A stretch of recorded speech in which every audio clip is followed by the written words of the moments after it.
Ticklish business any way you look at it. Come on, we'll stick together. Hello, everybody. Happy New Year! Let's hope to God it's better than the last. Hello, and welcome to our 10th anniversary of Ticklish Business. That's right.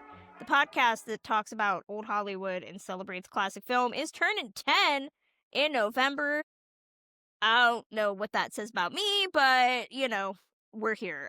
We're ready to kick off season whatever this is. As always, I'm Kristen Lopez, joined by the incomparable Emily Edwards. And we are starting off this new year of Ticklish Biz with a listener favorite. This is our new discoveries of 2025 episodes. All the first-time watches that we discovered for the first time last year.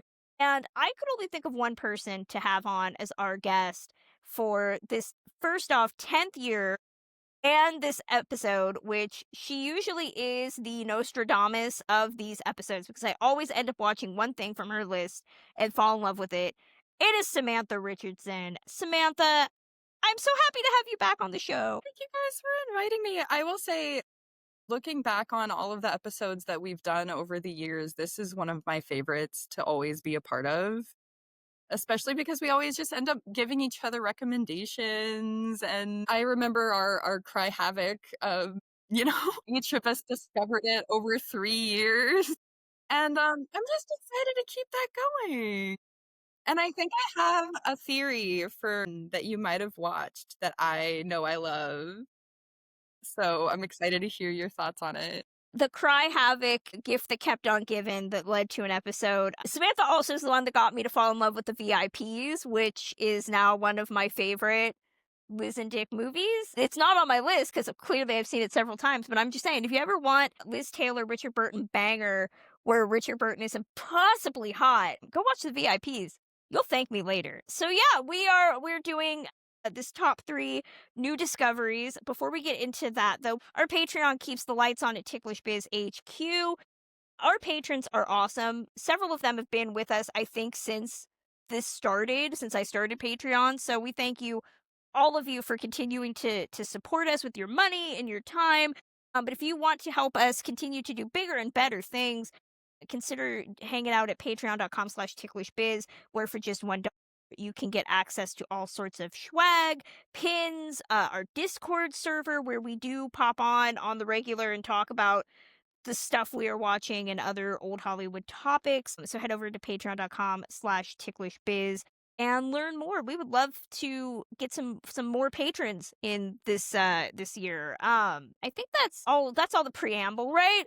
That's the whole shebang. Exactly. I just want to give a particular shout out to Sean Goudreau, who is Yes. the nicest human being in the world. And I know we're not supposed to be like, hello, favorite. But no, seriously, I know you're a religious listener. You are the nicest human being in the world. Thank you so much. Everybody who is a patron is always so supportive and so kind. And you are a phenomenal audience. It's so much fun to make this with you and for you every single time we do an episode. Just it's a wonderful community. So, regardless of being, hey, this costs money, it would be super swell if you could subsidize this a little bit, but also legitimately a phenomenal community of people, not just talking about classic film, but the arts in general. And the arts are clearly under attack. 8 Ways Till Sunday, and everybody who is there to support the arts and support people who make stuff, which is the majority of people who are also patrons. Such a great community of people to be a part of. Exactly. And we would like to let everybody know, if you haven't figured it out already, Emily is committed to getting us YouTube followers in 2026. She edits the show. She has given us all sorts of new whiz-bang technology, and we are on video format now. If you did not know that, you can watch these episodes. If you're listening to them, great. You can also watch us yak about movies over on our YouTube channel, which is at youtube.com. Just search Ticklish Business, because I don't think we have enough followers now for the official URL tag. So there's like a C in there somewhere. I don't know. But you can search Ticklish Business. You will find us on YouTube. We are hoping to do more video content because apparently that's what the masses want. I don't know why everyone has to see my face, but watch as Emily learns how to do her hair and note that so she only owns pretty. 5 shirts. It's fine. I don't care. we're letting go of facial insecurities in 2026. That's not a thing anymore. So yeah, you can head over to YouTube, subscribe to our channel. Hope to do more videos there. Got some good stuff up already. So yeah, I think that's all of the preamble. Let's get into new discoveries of 2025. So I don't know about you guys, but this year, last year, now because we're in a new year, I did not watch a crap ton of movies. Which I felt very, Nope. very upset about. I felt a way about it throughout the entire year. I actually did a lot of book reading. But I was watching movies. I was so happy. You can go over to thefilmmaven.com. I did do a list of 18 movies that I did discover for the first time last year. I was very happy that I had a list. And I do have a list for this episode. But I did not watch a lot of movies. And I think I know why, because nobody was really focused on anything else other than the crock pot of horrors that we're involved in right now. But I also think it was just because I really wanted to focus more. That is all to say that I was really upset when I got my letterbox wrapped this year and saw that I had the lowest amount of movies logged since I started using Letterboxd back in 2012. I was horrified with myself. So my goal this year is to do a lot better. So for me, the movies that stuck with me were stuff that I knew I had seen a long time ago, at the beginning of the year, and had really stuck with me till the end of the year. I don't know, how did you guys formulate your lists? I ended up having so many, because I made a list of 25. So many of those 25 were movies I watched in November and December. So literally our experiences are so opposite this year. We're always opposite. It's okay. So number one, I discovered a lot of my faves towards the end of the year, but I think I agree with you. I think all of my favorites from this list today were discovered in the spring for sure. And they stuck with me this whole year, and I watched them multiple times throughout the year, not just the once. But also, this is my biggest movie watching year, ever since I started watching Letterboxd. It was the first, I've always had the goal to hit 365. So a movie a day for the year. And I've never done that since I started in 2019. And this was the first year that I did it. I actually killed it. I got 398. And I finished Audrey Hepburn's filmography. So that was really fun. And I had a baby in March. So it was, after I figured out what to do with her, we watched a lot of movies together. Once I knew, the ins and outs.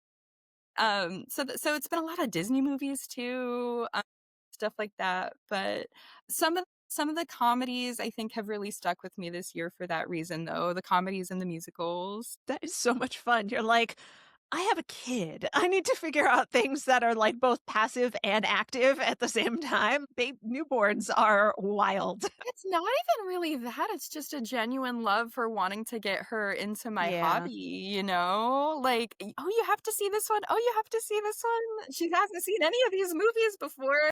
So I have to introduce them all to her for the first time. And then, of course, I get bored of that after a while, a couple months straight of the Astaire and Rogers all over again and all the Disney movies over again. I'm like, okay, what new can I watch? And usually I would reach for the comedies that I hadn't seen yet, but everybody loves, that I knew. And that's pretty much what this list is going to be. That is so fun. I like that. And cross off the biggest comedies that I'd yet to see. Yeah. Oh, that's fun. I don't know. Y'all know that most of my movie watching is actually for this show or for things that I'm writing about. I have a tendency to read more than I do have a tendency to watch. It's just how my brain works. I really sat down and tried to fill in a bunch of really obvious blank spots that I have. I went through and I watched a lot of more classic mysteries, a lot of things like Italian cinema, because I just love Italian people and they blow my mind every single time. I've watched a lot of more everybody says you have to watch this movie, and you'll notice that a lot of them are not on my list. I've sat down and watched some things where I was like, oh, I'm so glad I wasn't a woman in 1965 because I would murder all of these people with my bare hands because they're terrible. And then I'm I think my list of 3 that I'm proposing to you guys are things that are maybe not things that I loved watching, but things that I'm glad that I have finally watched, and it makes me understand the context of movies and culture a lot better. There are movies that I'm not gonna name check in my top 3, things like The Original Man Who Knew Too Much and, like, a couple other movies that I'll maybe throw into a blog post or something like that, where I understand this is a great movie, but it's not gonna show up in my top 3 because they weren't earth-shattering or context-defining movies. So I think this is more of, like, maybe a sociological list for me, of me understanding the culture of the time that the movie was made, which may not is like the most exciting thing for people, but it is for me. So gosh darn it, that's how I'm progressing from here. I think for Love the it. people who watch the show, it is, you know? Yeah.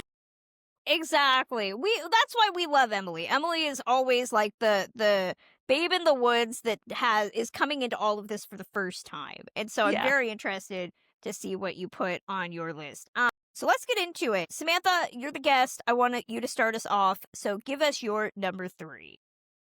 Okay, so my number 3 is from 1928.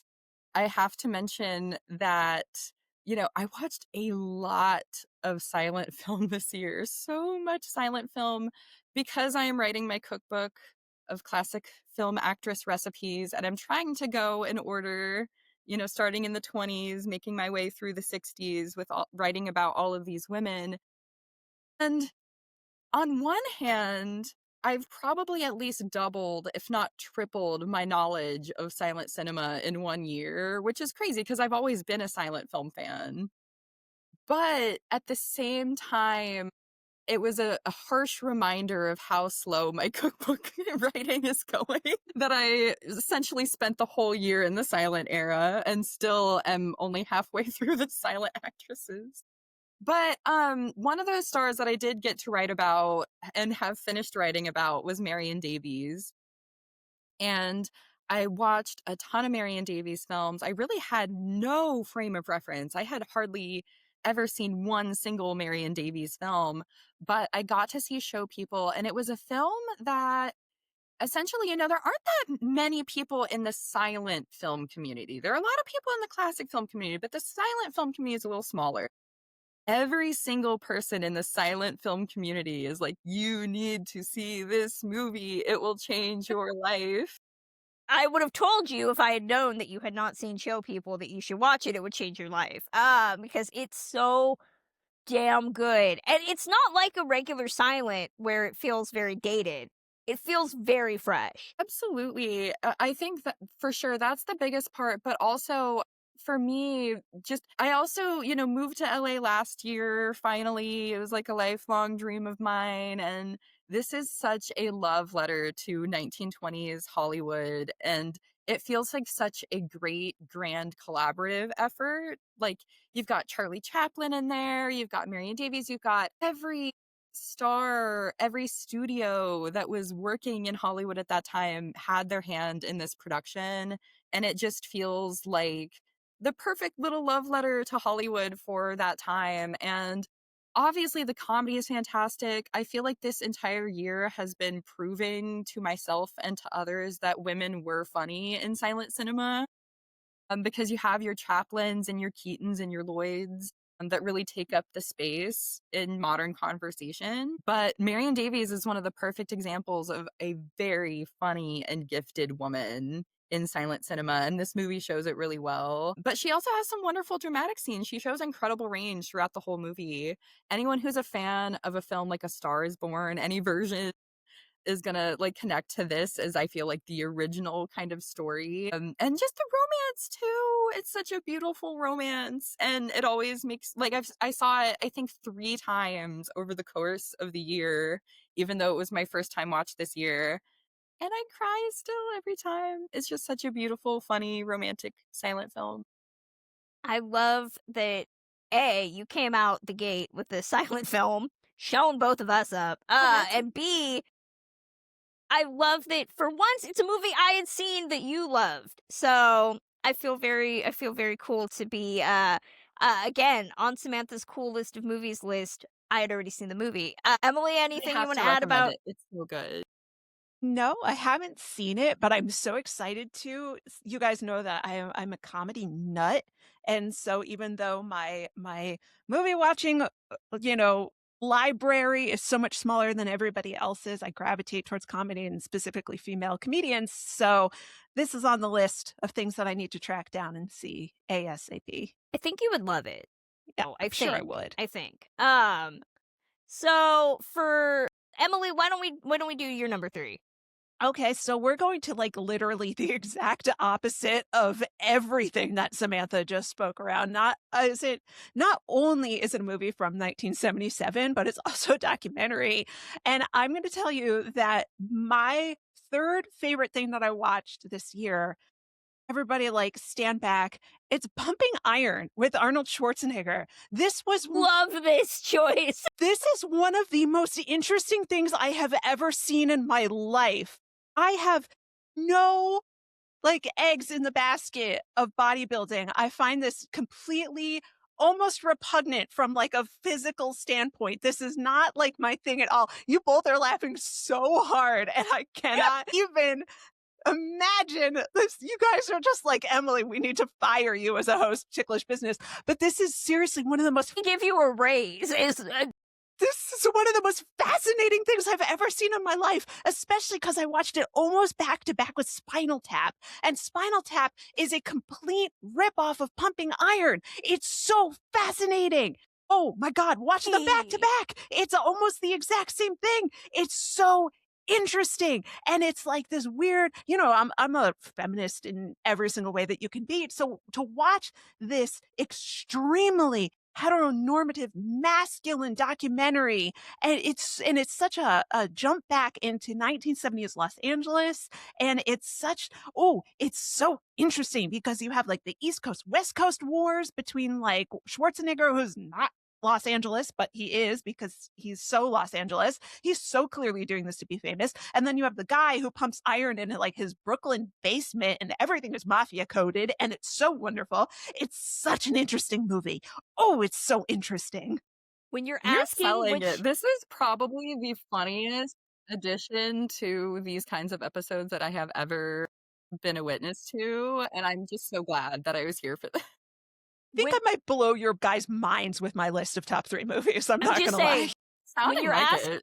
when you're asking me, Kristen, what should I pull for social? I really need you to pull this clip because the excitement and sheer joy on your face talking about Pumping Iron, chef's kiss. It's Perfect. so fascinating. Like I'm a huge documentary nerd. I will watch a documentary about almost anything. Like I have seen Nanook of the North like multiple times. It's really, really fascinating to see how the documentary sphere has changed so much. You have the fact that like people were just like, hey, look, film. Let's see what we can do with it. Let's go to extreme places and watch extreme people, down to like the first film ever was just a guy sneezing. And they're like, let's see if we can catch this on film. And you can. Horses running, things like that. And to watch how that molded straight into like the sort of teens, 20s, 30s, 40s propaganda machine that like you look at the Academy Award nominees for Best Documentary for decades, and there were almost all propaganda things being put out by the armed forces and things along those lines. And then to have this extreme cultural shift in the 60s and 70s towards vanity and interesting subcultures. And this is such an interesting homoerotic straight subculture that they managed to capture on film. Like these men are so comfortable talking about their bodies in a way that we don't see today, that like if you're interested in like gender politics, this is such a mind-blowing movie to watch. I don't know how I can top this with my number 3. Actually, all the sheer joy and reverence that Emily just gave to Pumping Iron, I'm going to give to a movie that is probably the most depressing thing you will ever watch in your entire life. So let me preface this. I watched this in January after the inauguration. I was feeling bad. And you know what? Sometimes you need to watch a movie that is just like, you know what? You should feel bad. Everything is bad. And so I did. And it was one of the best movies I have seen. But I don't know who to recommend it to because you have to be really, really freaking depressed to sit down and watch this. Like, watch this in January when seasonal depression season starts. It is 1969's They Shoot Horses, Don't They? Which, yeah, I almost did I wanted to do this for our Films of Resistance series, and I didn't because I thought it might actually harm our health. So this is a Sidney Pollack directed banger, okay? I'm just straight up, it's fantastic. Based on a book of the same name, and it tells the story of a group of people living in some sort of depression times who are invited to be part of a dance marathon. And the winner gets some amount of money. It doesn't really matter, though, because you are supposed to be able to stay upright and stay dancing for 30 days. No matter what. Now, mind you, I came into this only knowing this movie as a spoof title on an episode of Gilmore Girls, which I'm just saying, Rory breaking up with Dean, not nearly as depressing as watching this movie. So I kind of feel offended that they took the title and used it. But it is the most the sharpest freaking satire about American exceptionalism and our need to quest for better because somebody tells us that there's light at the end of the tunnel. It is just so demoralizing in how accurate it is to 2025 and maybe 2026. Who the hell knows? It's only 5 days in at the time of recording. But Jane Fonda is fantastic. Gig Young is playing the master of ceremonies, who is utterly a horrible person. Susanna York plays this down and out actress, but really it is all about Red Buttons. Red Buttons is playing the old timer, and you're just waiting for the inevitable to happen with him. And I kept telling everybody, and smart people understood what I was saying, but as Americans in this time, we are all Red Buttons at the end of that movie. We are all Red Buttons just on the back of some guy, just waiting to be shoveled out into the street. It is so depressing, but it is so brilliant. And to realize that they made this at the end of the civil rights movement as we're going into the 1970s, and this change in turbulation, fortunately, it's incredibly timely. It is very timely. This should be a movie that is taught in history class, English class, based on a book, film class, like all of it. It is just utterly amazing. I really, really, really, really want to go to the Cinematheque because they do Bleak Week every year and they usually play this movie. I really want to see this on a big screen. Will it depress the hell out of me? Oh yeah, but I really want to see it on a big screen. It was really, really good. And you know what? I needed it. I needed a movie like this at that time last year. That's one of those movies where you leave the movie theater and nobody makes eye contact with one another because you're all just depressed and sobbing and like, yep. Yeah, you leave the theater like, whoa, what's the point? What's the point? I'm going to spend all my life savings and it doesn't really matter. So that's kind of what I was thinking at the end of the movie. Hope there's an emotional upward trajectory for your movies that you chose. There is. Trust me. It's okay. It got better. Samantha, uplift us, please. What is your number 2?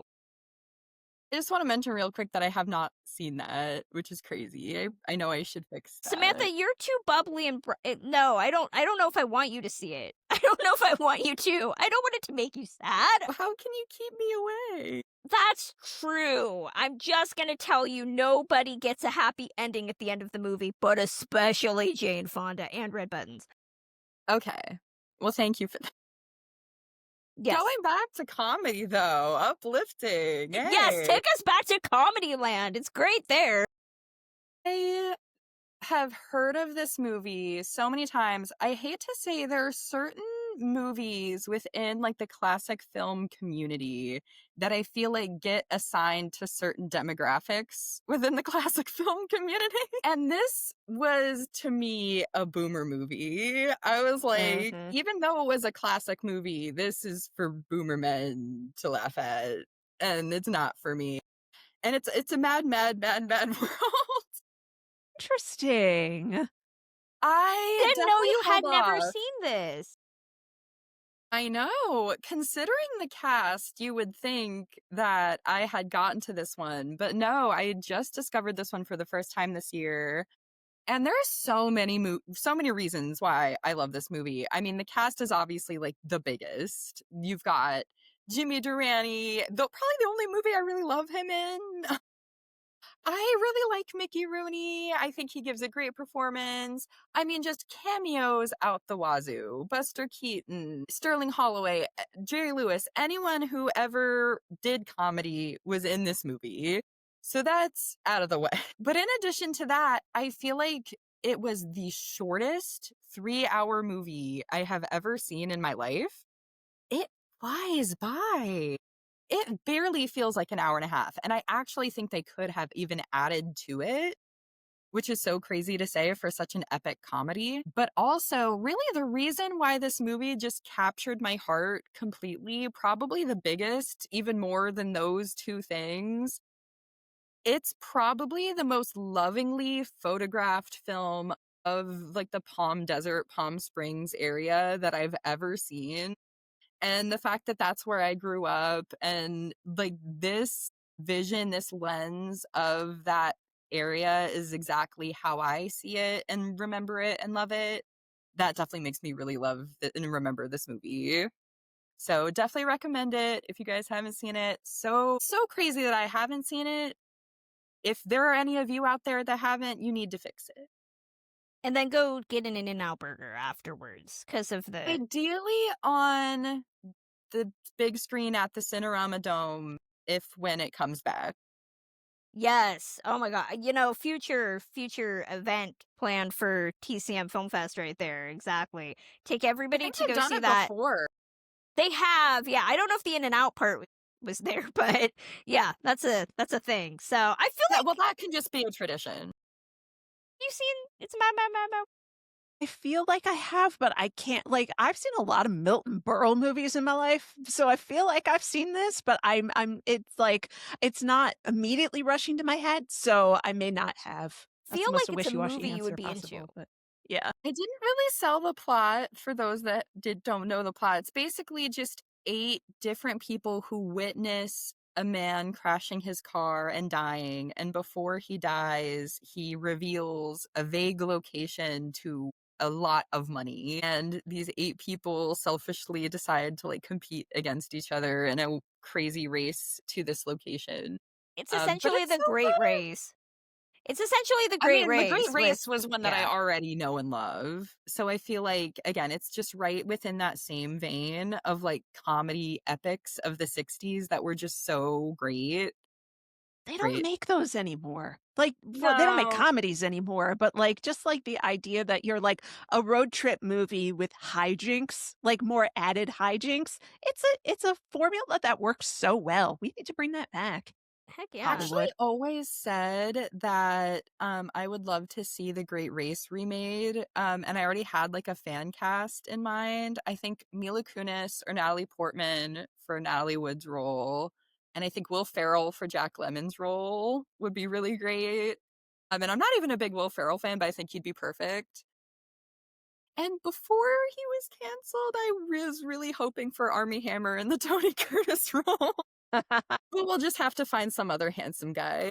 I mean, you know, Jacob Elordi's available, so... There you go! know. That's a great idea. I just put Jacob Elordi in every movie now, though. Yeah, so... you're like, where can we put this hunk of Australian beef? Let's just chuck him in there. It works everywhere. So, Emily, take us into your number 2. Okay, this is far more amenable to the usual show. It's 1935's Midnight with Claudette Colbert. I watched it to guest on Front Row Classics with Marion Davies, and just absolutely perfect. Pitch perfect, 0 faults, A+, screwball. Just absolutely one of the most delightful movies I've ever seen. I'm so glad he asked me to watch it, and I'm just so glad that I got to watch it. I finally have a DVD player again after losing mine in the fire a couple of years ago. So I am like, oh, I can buy the Criterion Collection version and have all of, like, the stuff that comes with that. And it's just like, just a lovely, perfect wonder. Don Amici's so charming. And you're just like, oh, I love every second of this. This just pretty people being silly and fun and love. It's just a perfect movie. Oh, it's just perfect. That's it. That's all I got. It's that perfect. It's just nothing else to say. Just perfect. A+. Like, I know we all dread the loss of the romantic comedy. And I feel like we kind of lost the fact that like they're supposed to be comedies, it's like they're supposed to be like Screwball is the perfect like setup for it's usually a woman, someone introduces chaos, and then at the end of the movie marriage makes everything not chaotic. And it's such a perfect way of looking at needing someone in your life in order to be an anchor.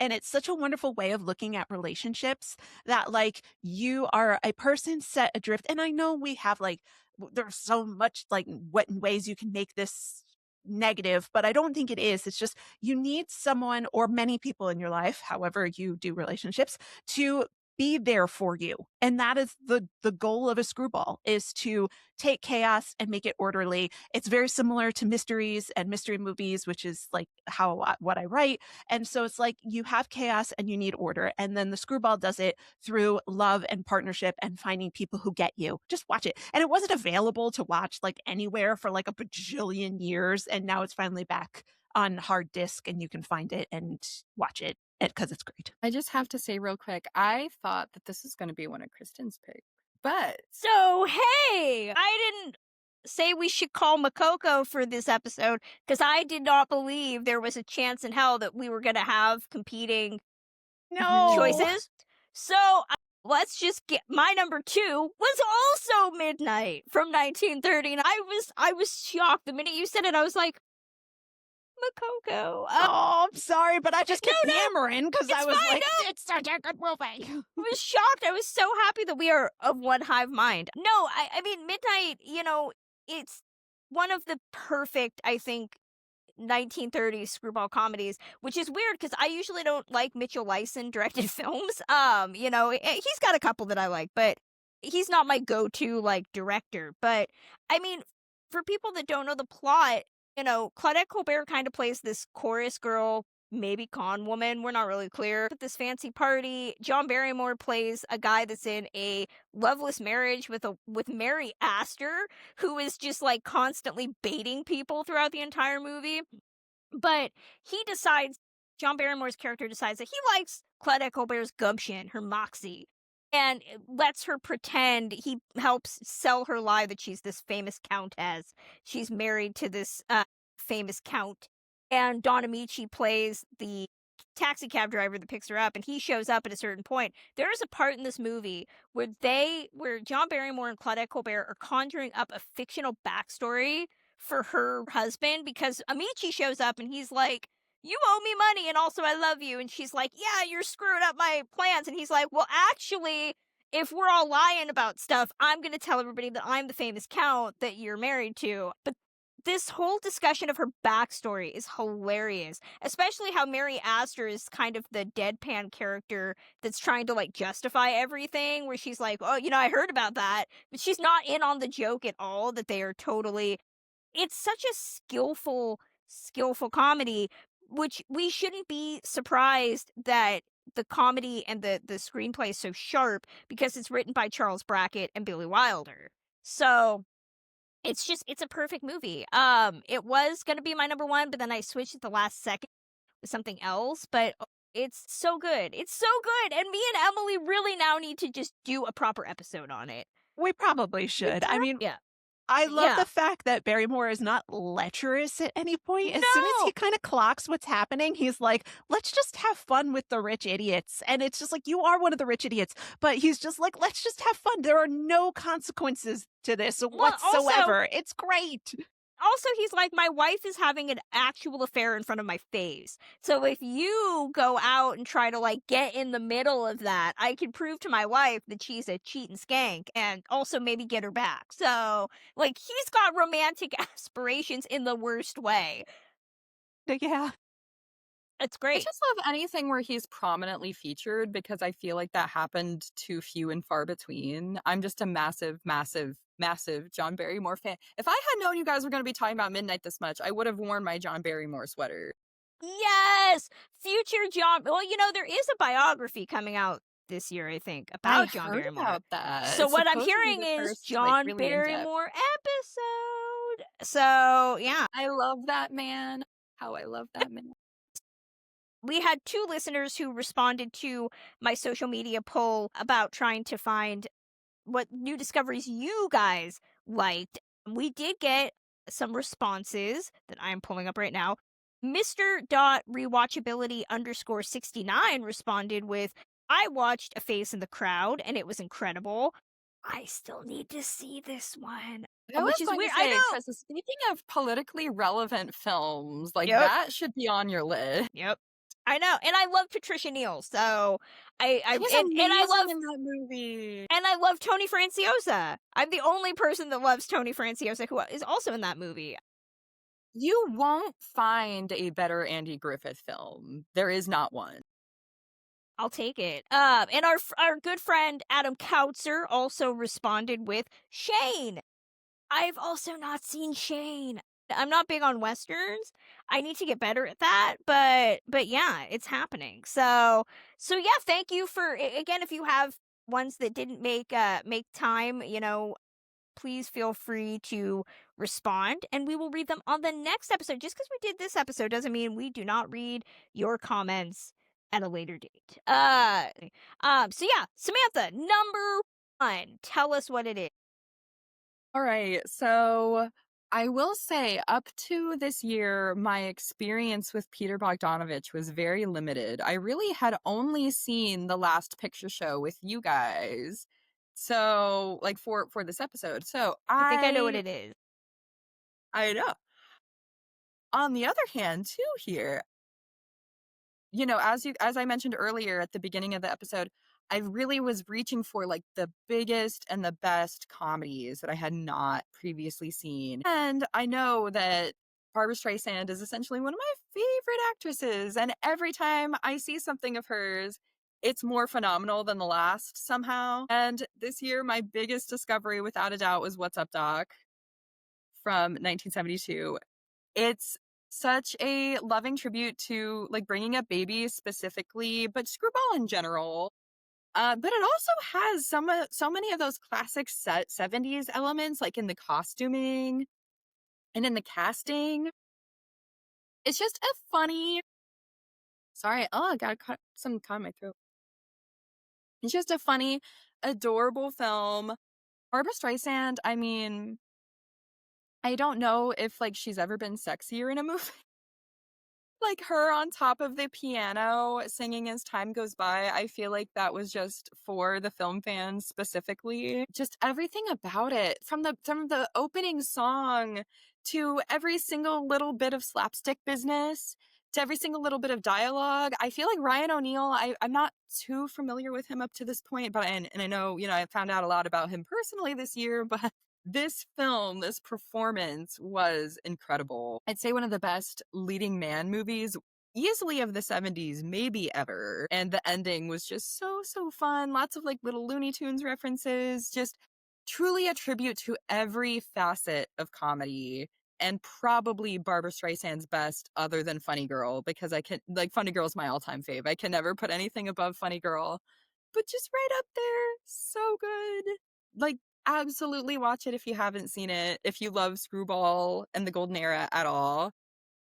Totally. I What's asked on Blue Sky, like, who is an amazing flirt in the movies? And someone responded, like, Barbara Streisand anywhere, but also especially Barbara Streisand and What's Up, Doc is just one of the best flirt performers in the world. She knows how to do everything with her body in order to bring out that sort of allure and come hither and like, I know you want me, even though like you may not. And it's just an excellent on-screen flirt performance. It's so good. So much came before it and so much came after it as well. Like it certainly influenced like your Mel Brooks and your SNL and so many things there. I feel like it's just a pinnacle of comedy. It's definitely one where it's not my favorite Bogdanovich. It's not my favorite Bogdanovich Ryan O'Neal movie. That remains Paper Moon, but it's still really good. Madeline Kahn. We don't talk about Madeline Kahn enough in that movie because she is also utterly brilliant. I believe it was her first. Yeah, and Ryan O'Neal was the Army Hammer of the 1970s, so You know, he worked. He worked in the movie. But yeah, I knew as soon as you said Bogdanovich, I was like, I don't think it's Paper Moon because that doesn't 100% seem like Samantha. And then I was like, it's What's Up, Doc. So I'm so glad. I was surprised you weren't at the TCM festival when they showed it because I did see it on a big screen, and I think Bogdanovich was there, and they showed a clip of I him. vaguely remember this, but I think Yeah. there's also, you have to understand, I am usually a bit of a purist, you know, like sometimes I feel like even 70s in the, I mean, now it's okay, but like when I first started going to the festival, the 70s still felt very recent for the fest. True. I want to say though that they showed, and you could probably find it online. They showed the clip because Bogdanovich like acts out movies when he was filming them, and he was showing clips of how he actually was on the piano as Barbara Streisand singing the song, and he's like rolling around, and they showed it with the clip, and they're like, she does everything he did. Like, it's very funny. Wow. Yeah. So what you're I- saying is Peter Bogdanovich can get it. Is I mean, he apparently could. So yeah, I love that was your number one. I still Emily, need what to was see your Paper Moon? Paper Moon? Here's the thing: you have a kid now, so I think you'd feel. I think you'd feel a way about it as opposed to somebody like me who does not have children. I'd be interested to see how you think about it because it really is one of my favorite like bad dad movies about a dad trying to bond with his kid and the fact that they're actually father-daughter in real life. I don't know. Tatum O'Neal is adorable. I would love to see, hopefully maybe that'll be on next year's list. You know. Yeah. Yeah. You're not the only one that's been, my sister's been bugging me to watch that one too, so I definitely I need to. mean, two people, you gotta I do it. know, there we go, that's enough for me. I think this might be the first time your list is comprised of all stuff I've already seen before. Yeah, I think it is. I have no recommendations now because I've seen them all. Okay, we're gonna have to bring you back next year. In our honorable mentions, I will find. There will be Yes, some okay, for we'll you. find it. We'll find it. Emily, what is your number one? my number one movie of things that I saw afresh this year is Jesus Christ Superstar. I'd never seen it before. It is what has inspired me to be like, we need to talk about more completely off the wall movies because I think people were probably expecting me to say something like High and Low, which is like the highbrow choice of like new things that I saw this year. And again, earth shattering kind of movie for me to watch. But this might be my more lowbrow choice. And is this showing up like a deck? Okay. So I read a lot of nonfiction books and I really, really love reading Renaissance history. So I get really, really interested in the politics of how people approach religion as someone who is not religious. And so this happening kind of like a decade after Vatican II and all these like huge upheaval modernization choices for the Roman Catholic Church. And then like this begat Jesus Christ Superstar. It really is this incredible way of looking at how like mid-century, obviously I know Andrew Lloyd Webber is English and not American, but how mid-century people were looking at their relationship to faith and how you were going to modernize something as old as the Catholic Church. And so it's really just fascinating that they went, I know what we can do, add cocaine. And so they just added tons and tons of speed. And then they got Jesus Christ Superstar, which is so fascinating. And the portrayal of Judas is one of the most beautiful, like beautifully sung performances I've ever seen. And just the like almost like empathy that they give Judas throughout all of this. And then to know that the guy who played Jesus tried to milk that for the rest of his life. And he was playing Jesus in like touring productions of Jesus Christ Superstar until he was like 60. He was like, I'm never going to get a better gig than this. I'm going to do this forever. And then everybody else is just, it's just such an interesting sociological movie.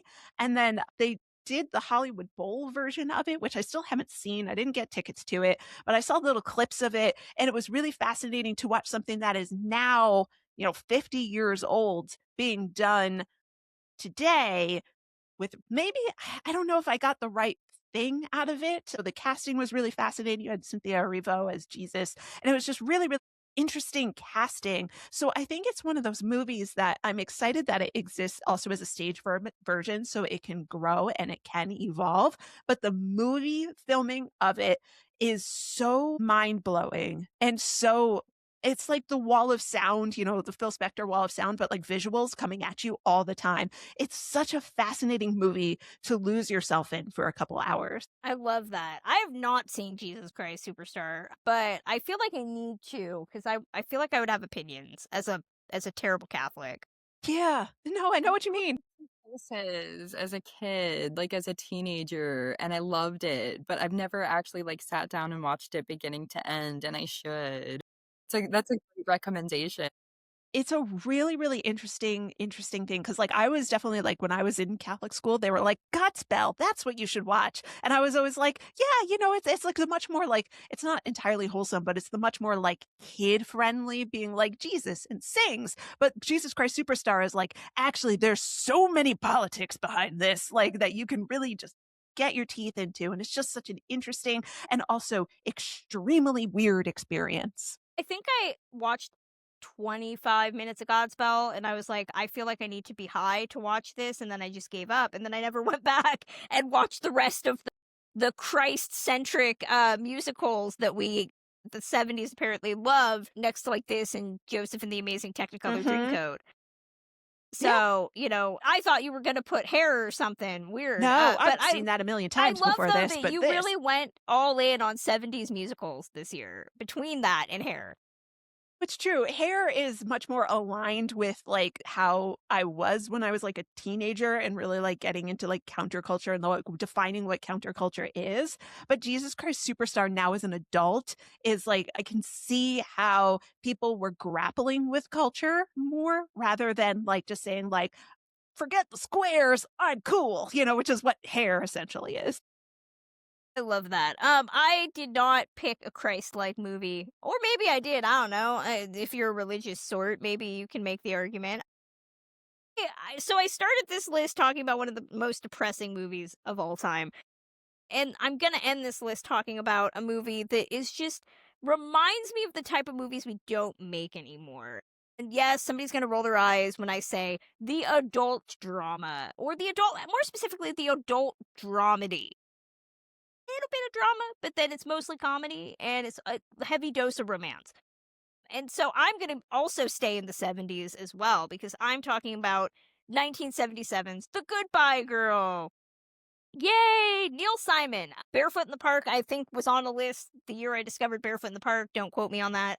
But I have discovered that I am a Neil Simon lover. And The Goodbye Girl it's just a perfect movie. It really is.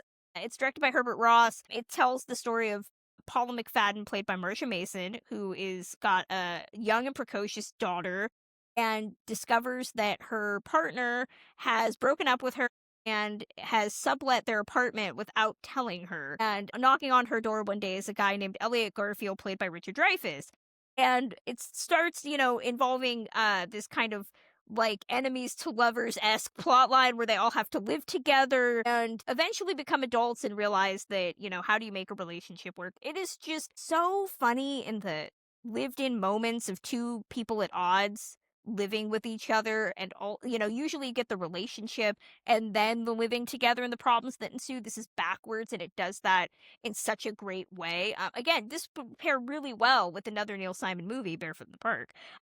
But I loved it. I loved everything about it. It just put a smile on my face. Marsha Mason's great. Quinn Cummings, who plays the daughter Lucy, one of the best child actors I've ever seen. I did research. I went down a whole rabbit hole trying to find out what happened to Quinn Cummings. She has a very nice life. I'm glad that she got out of being a child star, hopefully unscathed. But I wish she had done more movies because she doesn't play the character like a tiny adult shrunk down to human size. She is precocious. She is curious about things. She has a really sweet relationship with Richard Dreyfuss's character. Richard Dreyfuss is apparently one of the best actors ever because this movie made me forget that he is an utter dumpster fire of a human. Yerp. It was just like, he's so kind and romantic and sweet. And then you remember what Richard Dreyfuss is like, and you're like, that is some good acting, man, because you made me forget for 2 hours what a horrific person you are. I saw Always for the first time this year, so I can relate. Exactly. It's a perfect romance comedy. It's well written. Adult actors playing adult characters. Who knew that could yield success? But this one, when I kept talking about, because I watched this on Criterion about mid-month, it kept putting a smile on my face every time I brought it up. So The Goodbye Girl, I love it. Go watch it and just feel the cozies.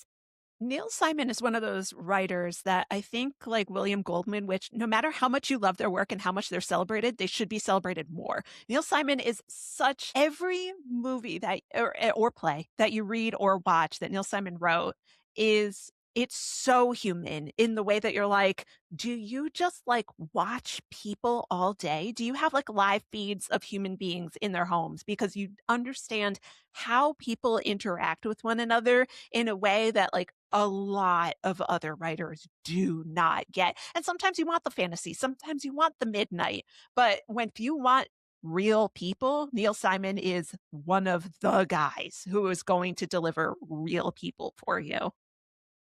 Yeah, I was so happy. I fear I have not even heard of this one. Samantha, I think you'd love it. I think you Yeah, would you would love really it. love it. If you love, like, it's very Barefoot in the Park. So if you Okay, I do like Barefoot in the if Park. you like that, it's very similar Mien, you know. So I think you would like it. Yay! See, I told you it wouldn't be all doom and gloom by the end of my list. But that's before we read honorable mentions. So I wanna throw out some honorable mentions on my side. Sudden Fear, I watched that this year. It's a great Joan Crawford, early film noir with a nice little feminist twist towards how the Gloria Graham character and Joan's character play opposite each other. 1982's King of Comedy. I am slowly working through the few Martin Scorsese movies that I've never seen before. This was one of them. This also was far too timely for me to deal with, but it's a really great Robert De Niro performance, and I'm still shocked that Todd Phillips thought he could do it better with Joker. Whatever. I like Water for Chocolate. I wrote about this in But Have You Read the Book Volume 2, which is, hey, coming out July 20th. Really great. Like, if you love like magical realism, it's definitely one to watch. Ken Russell's 1984 Crimes of Passion. If you are a freak like me who likes weird Ken Russell movies, you should definitely watch it. Bridge to the Sun. This is a movie I'd never heard of.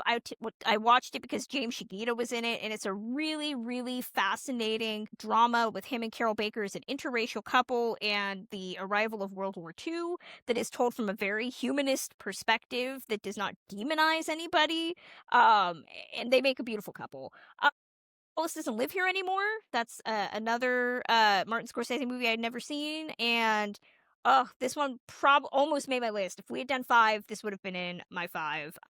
One that Emily recommended, Taking of Pelham 123. Yeah. I mean, Yes, yay! let's go! I was so excited. I love that movie. I mean, Robert Shaw, always good. Gritty, grimy, 1974 New York, where everybody's on a subway and they're just like, dude, I would like to get here and not die. Just like that sweating through the polyester. Exactly. I just have to say, I saw that for the first time at the fest a few years ago. I was the only one that cheered for Martin Balsam. Yes.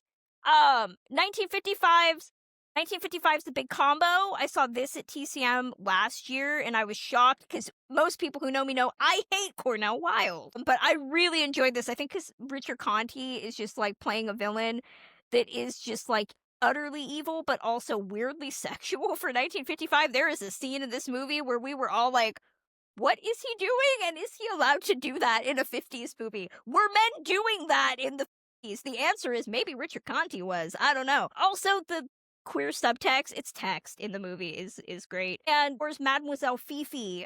This is another one that, weirdly enough, had relevance to today. It's the delightful story of a group of people that when the Gestapo comes to their town and says, hey, there's a hot girl played by Simone, I want to date her. The townspeople are like, yeah, can you maybe date the Nazi so that we can, like, leave? And, the discussion that ensues about that debate. It's a really well done, again, political allegory about the 1940s and the occupation of certain countries by Germany. So yeah, those are my honorable mentions. Samantha, any honorable mentions you want to throw out? Yeah, I'm gonna try to run through them as fast as I can. So many good silent films. Children of Divorce with Clara Bow is one of the best like female centric silent films I've seen. Skinner's Dress Suit. It was such a fun comedy about this couple that just finds out what credit is and just run up their credit cards like crazy, and it's so funny. Dolores Del Rio and Ramona, that was one of my favorite leading roles of hers that I've ever seen, and I adore her. I saw Disney Plus put out in 2018, right when they started Disney Plus, they put out a Howard Ashman documentary called Howard. I am his biggest fan. I finally saw it. It was so good. Literal 5 out of 5. If you want to see like them actually, Angela Lansbury like actually making Be Our Guest, like it was so crazy. What else? Black Christmas I saw for the first time last month, and that is literally one of the best horror movies of all time. I adore Olivia Hussey. I adore her already. Like, definitely one of the saddest like celebrity passings ever. And like seeing her in this and it now being one of my favorite leading women in horror of all time, it makes it hurt like double. My mom is going to be so happy to hear that because Black Christmas is one of her favorite Christmas movies. And B, this just proves that we need to do a Black Christmas episode so that I can make the argument that Keir Dullea, is he a bad boyfriend? Yeah, sure, but he's also hot. You know, how much can you put aside? Keir Dullea was so perfectly cast in this movie because that Very was his extra thing. Like you never are supposed to know morally where he is, which I think made him so perfect for this. He's also very extra. Oh, he's so extra. He's always extra.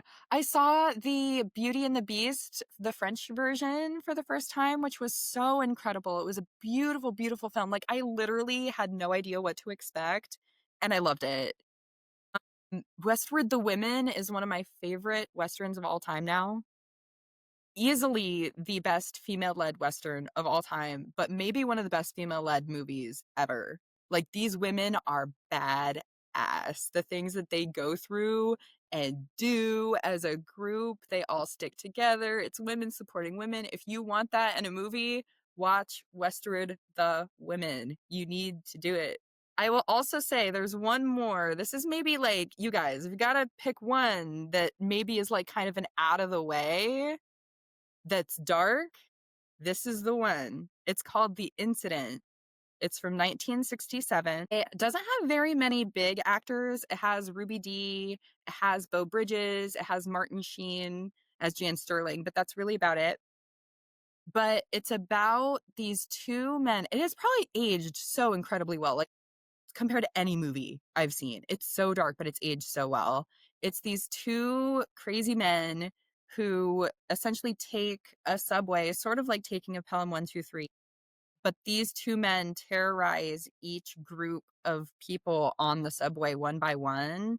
And it's very much, it speaks to our current life and our current politics and our current social climate in terms of you won't stand up for anybody else until you have to stand up for yourself. Like, where do you draw the line? Like, when you see other people being targeted, that's not you. It's a really, really great movie about that. And I absolutely recommend it. Like, you could make The Incident today and not change a thing. It's flawless. So good. So that's my list. Emily, run us through your honorable mentions if you have any. Yeah, so I saw the Peter Ustinov Death on the Nile for the first time this year, and like he's probably my second favorite Poirot after David Suchet, and it's just like he's so good in it. And David Niven shows up, and you're just like, perfect. I want a million of these movies. Make them all, even though both of them I believe are dead.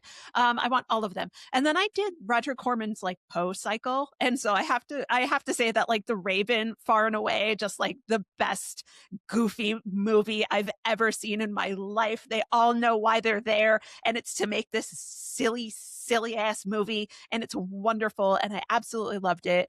I have to say that if we can do some more modern movies, I watched, my goodness, like Death Becomes Her for the first time this past year, and I was like, oh, this isn't good, but I love it. It's so not good. That's a classic. If there It ever counts. was It one. counts. It's great. It's totally a classic. Saturday Night Fever, which we did with Margot, and I'm glad we got to discuss it with her. Oh, we need to which I'd never seen before, but it's a very real movie. Giant, which we discussed for the show as well. I'd never seen it before. Just god tier epic movie. Just so freaking good.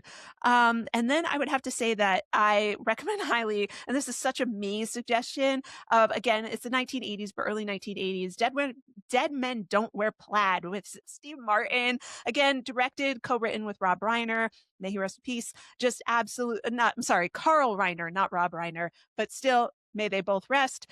Just absolutely brilliant movie, especially because you get to watch all these classic Hollywood stars show up and act opposite Steve Martin. It's just such a wonderful, wonderful movie. And I wish they had made like 18 more of those, but they didn't, because they didn't do well at the box office. And we all know why. I love it.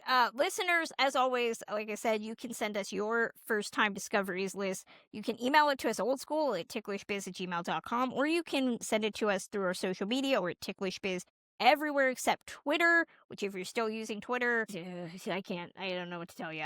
We're at ticklish_biz over there. I'd like to thank the lovely and amazing Samantha Richardson for reteaming with us and doing this episode.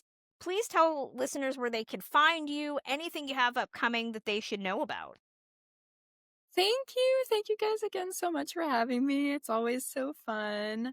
Honestly, you just were talking about Twitter. Unfortunately, that's the main place that I am these days, just because that's where people seem to be. But I don't know how much longer I'm going to be on there either. Anyway, I'm a classic film geek on there for now.